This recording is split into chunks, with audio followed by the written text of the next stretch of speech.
शान्ताकारं भुजगशयनं पद्मनाभं सुरेशं विश्वाधारं गगनसदृशं मेघवर्णं शुभांगं लक्ष्मीकान्तं कमलनयनं योगविद्यारिगम्यं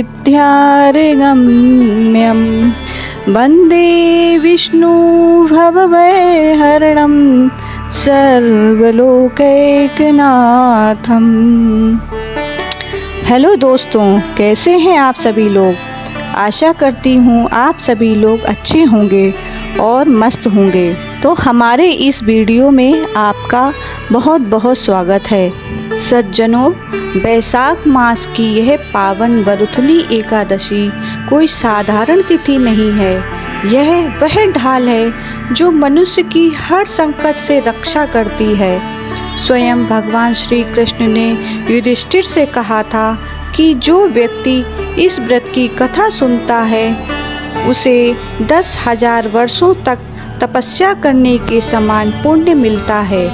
आइए जानते हैं कैसे एक राजा ने अपने कटे हुए अंग को केवल इस व्रत की शक्ति से पुनः प्राप्त कर लिया।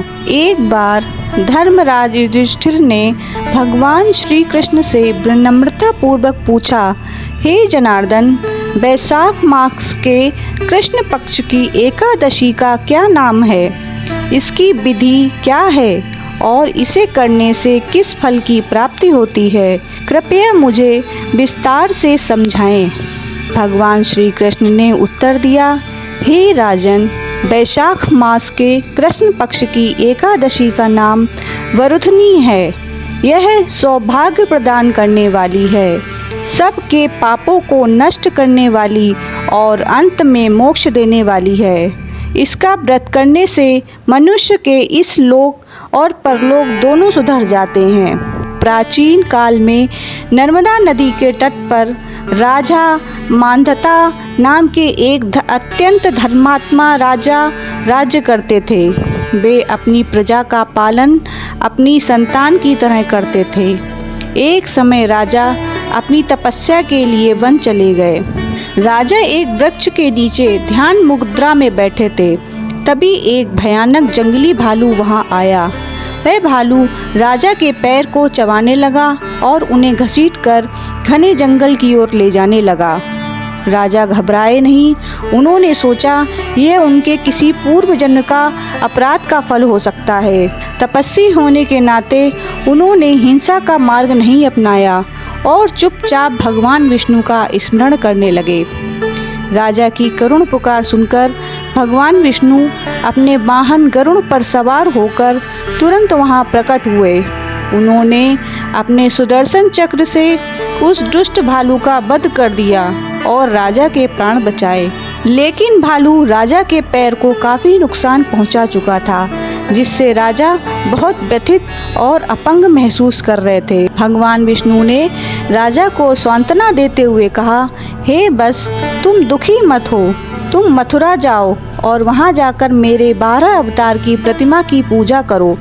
बैसाख कृष्ण पक्ष की वरुथनी एकादशी का विधि विधान से व्रत करो। इस व्रत के पुण्य प्रताप से तुम्हारा पैर फिर से पहले जैसा दिव्य और स्वस्थ हो जाएगा।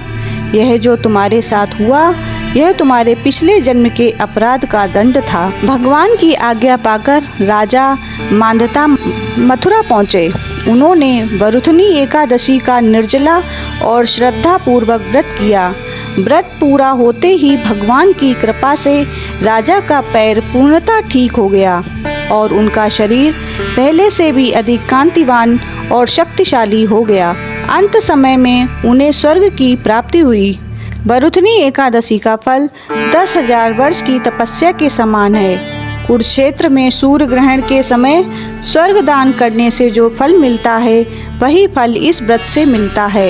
यह एकादशी वरुथनी इसलिए कहलाती है क्योंकि वरुथ का अर्थ होता है रक्षा करने वाला। यह व्रत हर प्रकार के कष्टों से भक्त की रक्षा करता है। राजा मांधाता का कायाकल्प देखकर पूरी दुनिया दंग रह गई। इसलिए कहा जाता है कि वरुथनी एकादशी का फल कन्यादान के फल से भी बड़ा है। इस कथा से हमें यह सीख भी मिलती है कि जब भी संकट गहरा हो, शरीर साथ छोड़ दे, तब भी जो धैर्य रखकर भगवान का स्मरण करता है, ईश्वर स्वयं उनकी रक्षा के लिए दौड़े चले आते हैं। जो मनुष्य इस दिन श्रद्धा पूर्वक भगवान विष्णु के 12 स्वरूप रूप का पूजन करते हैं, उनके लोक और परलोक दोनों सुधर जाते हैं। अंत में सभी प्रेम से बोलिए लक्ष्मीपति भगवान विष्णु की जय, श्री भैरव देव की जय। तो दोस्तों, आपको हमारी यह व्रत कथा कैसी लगी? आशा करती हूँ आपको यह हमारी व्रत कथा अच्छी लगी होगी। अगर आपको यह व्रत कथा पसंद आई हो तो हमारे इस वीडियो को लाइक करें और हमारे चैनल डिवाइन शिप्रा को सब्सक्राइब करें। राधे राधे।